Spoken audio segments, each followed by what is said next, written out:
So guys, we're back. We're doing another mid-core one, and I know I said I wasn't going to do a mid-core for a while, but after the abysmal performance at the OTS and the fact that I'm busy again, so even Sundays are looking harder to go to an event, that the Road to Oceanic series might just die on the fact that I'm too busy.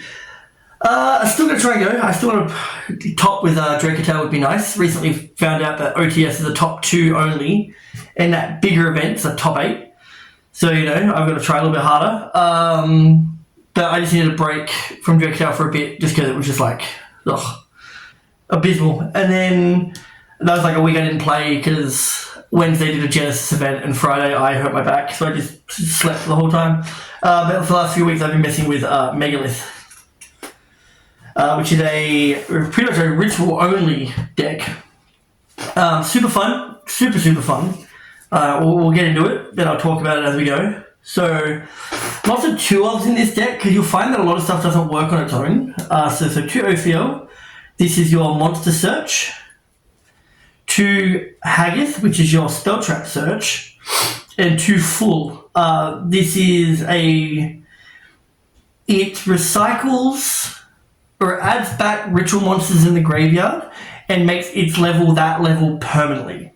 And it also, so they all ritual summon. So all the monsters have the ability to ritual summon, just from kind of different spots. So Ophiel, Haggith, and Haggith, they ritual summon using themselves plus whatever else you need to ritual summon from the hand. Fool doesn't have to use itself, but can summon from the hand or deck, which means it is ashable. We've got 2 Beathor, 2 Aratron, and I'll put this one in here now, and a Phaleg. Right, these are the 8s. I probably should have included Phaleg, but that's right. These are the 8s, Beathor, Aratron, and Phaleg. They all will dump themselves, like discards from hand to their ritual. Aratron does it at quick effect speed. Beathor is a targeted destruction by how many different named rituals you have engraved. Aratron, I'm pretty sure it's like Saravis, so I think it's a target, negate, and destroy. The target the card you control, place a ritual monster from your graveyard at the bottom of the deck, and if you negate the activation, if you destroy that card. Which never comes up. Normally you want to keep it in hand for dodging abilities, and for your opponent's turn, if your board state kind of gets messed up a bit. And Phaleg increases all your monsters' attack by 300 attack and defense for every ritual monster engraved, which is how you kind of win. It's 2 of the big dude, you reveal him, and your opponent cannot respond to Megalith ritual monsters for the rest of the turn. And at quick effect speed, it is an Omni-Negate. And if the targeted, and then you can negate the activation, and if you do destroy that card, then if that negated card or effect targeted a card on the field, you can tribute one monster your opponent controls. Not only did I forget that it did that, it probably also never really came up, because I think I was negating power spells more than anything else. So realistically, it'd be super niche if it's like kind of niche, but if you could pull it off. But I did find that I was negating more power spells than anything that didn't really do a whole lot at the time, and then kind of go from there. And then 1 Footlock, this is also new. So these 2 cards are new. Aratron I think is new-ish. Actually, they're all from Agatha. No, none of them are new. Just these 2. And then one of the spells.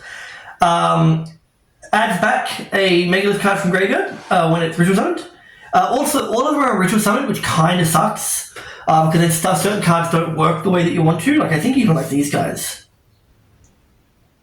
Yeah, they're all on ritual summon, which really kind of sucks for their on summon effects. Because then certain other cards that can bring them back just don't do what you want them to do, right? I'll talk about that in a second. Spells, 2 Anastasis, discard 1 card, add 2 Megalith monsters, 1 level 4 or 1 level 8 or higher. Crazy card.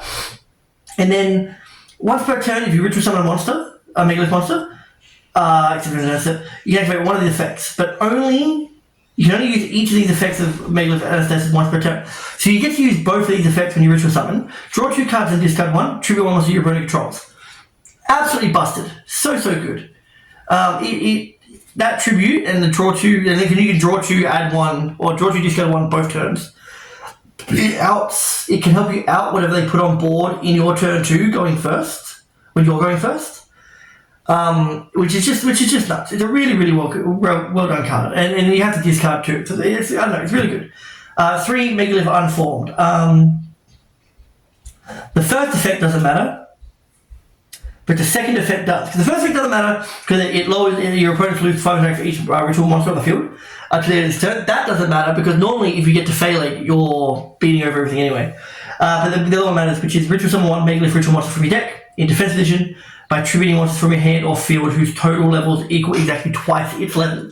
That's super important for why some of our other engine, not NGPs, but like other cards are what they are, because this deck doesn't require a normal summon. That's all the Megalith stuff. So that's 1, 2, 3, 4, 5, 6, 7, 8, 9, 10, 11, 12, 13, 14, 15, 16, 17, 18. That's 19 cards, which is pretty decent. Because I think you can build this deck slightly differently, but I played it with the incantation stuff. 3 Plume, reveal a ritual monster, summon itself in a different incantation from the deck, and then when it's summoned from deck, you add a ritual monster from graveyard to hand. 2 Talismandra, reveal 1 ritual monster in your hand, special summon this card, and 1 other one from the deck. If it's summoned from the deck, specifically, add a ritual monster from your deck to your hand. 1 Incantation Candle, reveal a ritual spell in your hand, summon another one from the deck, and then if this is summoned from the deck, add 1 ritual spell from your deck to your hand, which, then we'll do this. 2 Chalice Slime, you reveal it, and then on res, you discard a card. If you do special summon 1 Incantation monster from your deck, then you lose 2,500 if you don't special summon a ritual monster this turn. Which is also it's almost impossible to do that. And then it's an on-field effect where you can send an incantation monster from your hand or face off field of the graveyard, target one monster your opponent controls, destroy it. Also, all the incantations are only once per that turn, so you don't get to use both effects. If you open it in your hand, it's only 1. And then 1 incantation Inception. This is the ritual spell. Kind of crazy card, realistically. It's really nice. So I don't think this is 100% needed after playing it, but Inception, one of these 5, even these 2, and any ritual monster in your hand or any of the 4s gets you to full combo, right? Because you get Anastasis, or you get the Megalith Unformed, or if you have Ophiel, you get any other monster that you need, and then both Ophiel and Haggith will ritual summon from there. They can ritual summon as well. And then this here is also good as another discard. So it's ritual summoning effect isn't once per turn, but its add back is once per turn. But if you send an incantation from hand or field, summon another one from the deck, and then add this back to hand. It's really nice because then you've got something free to discard all the time. That's the incantation stuff. And then this is the best normal summon in the deck. So it's 3 Vanity's Ruler and a Ben 10. So the Vanity's Ruler is the best normal summon in the deck. You do not normal summon. You would think it would be Diviner, but Diviner is such a bait for hand traps that if you really need it as a starter, you just lose if it ever gets stopped. The other reason why is that it gains levels on what you send, which means it's only ever going to be at level 6 because you're normally sending Herald of the Arclight, so you can add ritual spell or monster. Or you can send Ben 10, and that makes it 8. But then if you do that, you would already want Vanity's Ruler in hand. But when I was playing Diviner, Vanity's Ruler I was only playing it at 1. But then also, if you want to fully get the effect of Diviner, I was in the past playing 3 Diviner, the Nouvelle Fairy, the Pendulum monster, and 1 Miracle Raven. Because Miracle Raven can be used for the entire tribute, which means if you use Miracle Raven under Unformed, you can use it as 24 stars for the big level 12 Omni Negate. But I found that this here was just better. Just opening a Vanity's Ruler, an Incantation monster, and a Ritual monster was enough to pretty much go full board without the Omni Negate and the Vanity's Ruler on field, which is really nice. It's I wanted to do like Zaborg at one point, but the deck's super weird in how it runs. In that the new cards are really, really nice, but the big dude being a 12 is really like a hindrance more than anything. like super hindrance. Like sure, 1, 8 and a 4 can get you there, right? But realistically, you want the other 12. That's why you play 2, so because you want the 12 in hand at some point to then summon it. This means your hand already kind of needs to be loaded with Beathor and him or your starters. You know what I mean? Like that kind of thing. Yeah. So your end board is normally like a full lock. Vanity's Ruler, and then like Anastasis and whatever hand traps hopefully you still have in hand, with ideally an Aratron for the ability to block, right? Like you just want bodies on bodies for this kind of deck, to kind of really get it running, or like kind of keep it running in your opponent's turn. Because you're only, and so I wanted to run Zaborg, the Mega Monarch, as like a funny kind of like rip 8 out of the extra deck. But then I'm like, but no, I lose to Nib every time then. Like every single time if I can't get to Aratron soon enough. Because Aratron needs ritual monsters to summon it. You can't use any monsters, you have to use ritual monsters. So then you're super low on what you want to, for options of what you want to use to summon him. So I found that just, Vanity's Ruler was just better. Like, it wasn't even like, the idea isn't even to stop my opponent. All I need to do is just stop Nib. If I had a card that read, your opponent can't Nib you, I would just play that card instead. Because I don't care about the whole, your opponent can't special summon. Because yes, it's an auto win half the time. But realistically, I just want to stop Nib. It just happens to stop everything. 3 extra, because you don't care about your extra. 3 prep. Oh, that's another thing. All the incantation monsters, while they're on the field, you can't summon from your extra deck. Hence why normal summoning over it is really good. 3 prep, not once per turn. Add level 7 lower, it gets you into incantation stuff, along with any other piece that you're missing. These are all non-engines. And then it's 2 Ash, 2 Bell, 2 Droll, 2 Veiler, 3 Fleur-de-Lis, and a punishment. So lots of 2 elves, because the format's decently varied. The deck, the hand traps is non-engine here. These cards is already 10 cards. So up to here, it's already 40, and then there's another 10, just so that I'm not opening a bunch. Like if I would play it again, I'd probably get rid of the incantation stuff and up the Megalith numbers just a little bit. But realistically, this is fine. This is a good little list. Fleur-de-Lis is really nice as well because he's an 8.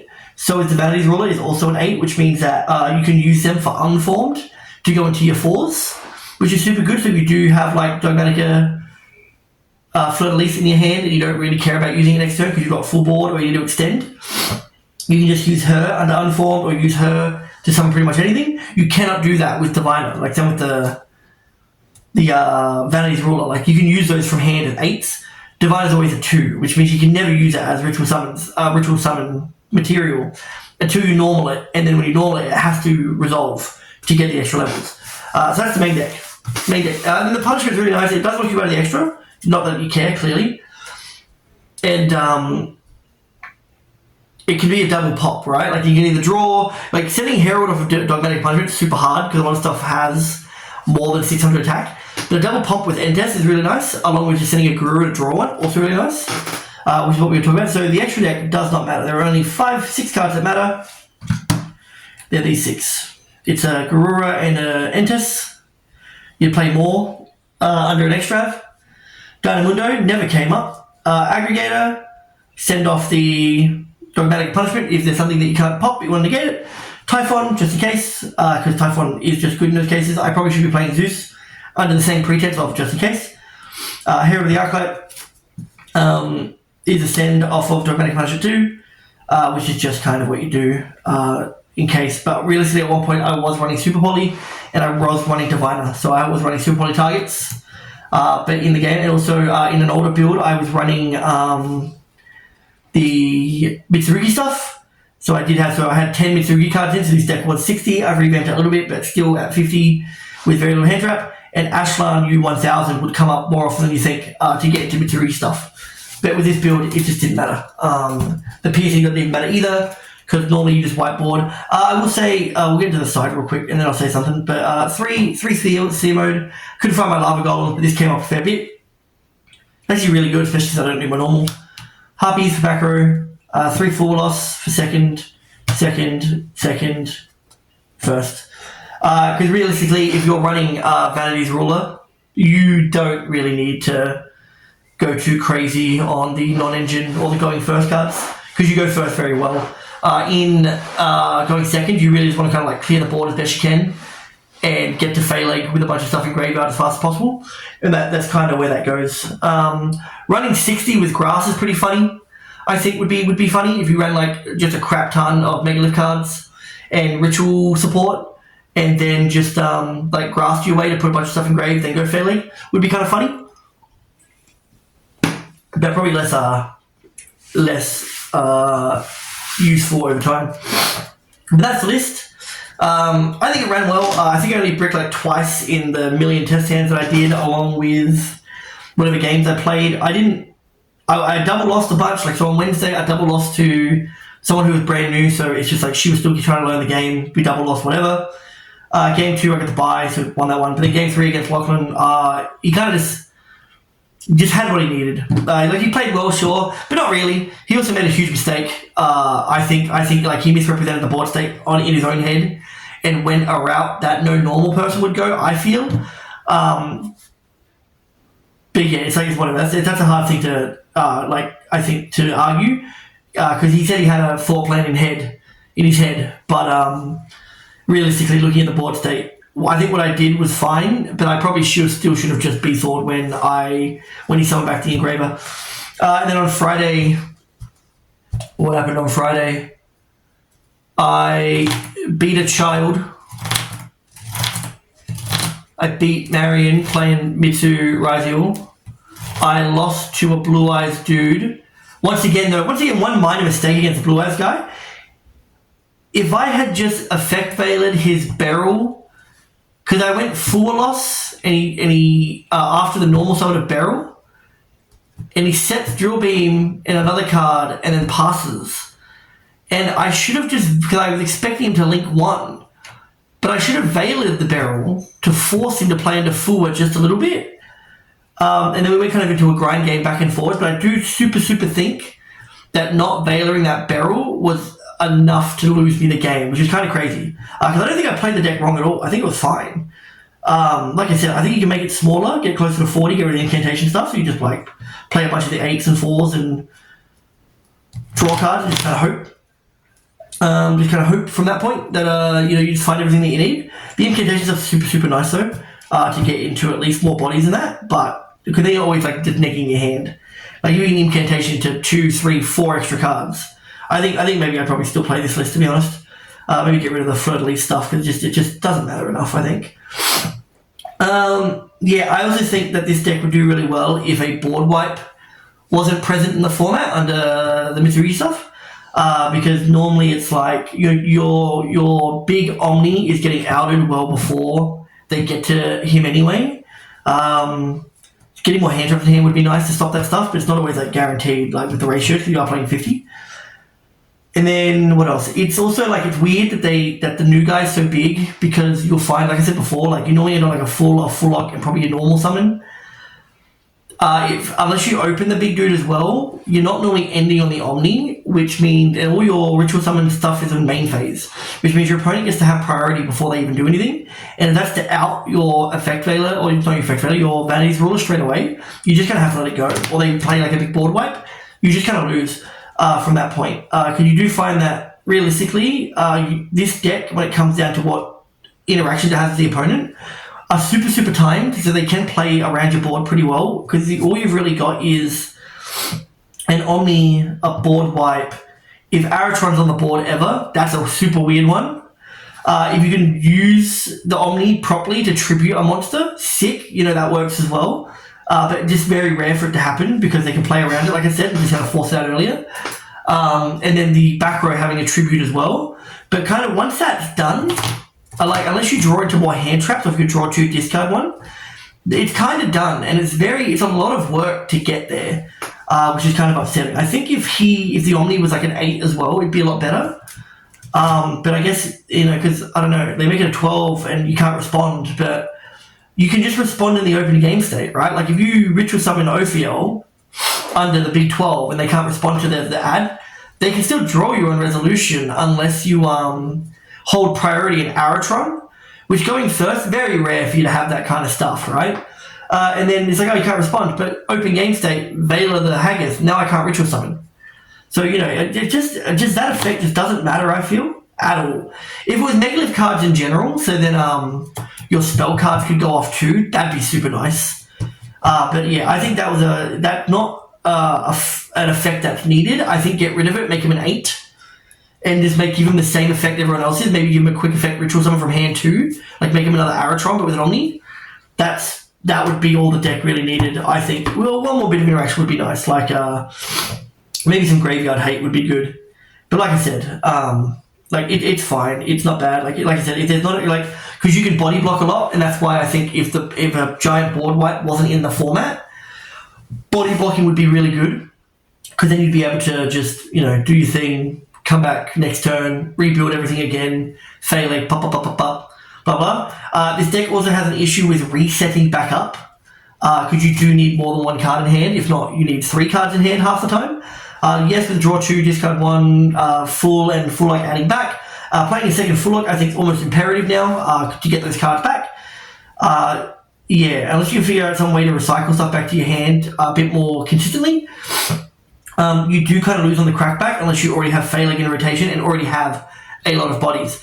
But if you're trying to, it feels like you can never kind of go for game or even try to go for game, because if you do and they find a way to stop you from getting game, you're just ending on giant beaters and nothing else, and that's inherently an issue with the deck as well. Other than that, super fun. I would highly suggest giving this deck a shot.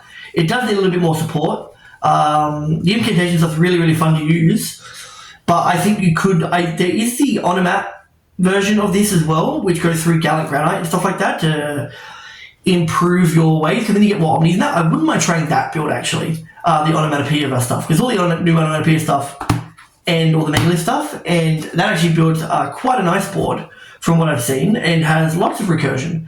So maybe if I play this again, I will try that build. But for now, I will go back to Draco Tail. I don't think I'll be able to play my big 60-card pile that I want to play, because I'm still looking for those structure decks. But I might try the small branded package of Albaz Cartesia and 2 branded fusions, and go with that and just see how that goes for at least a week, and then build the other one, and then I'll see you again when I decide what I'm going to play at the next big event. Until then, thanks for watching, and I shall see you guys next time. Take it easy.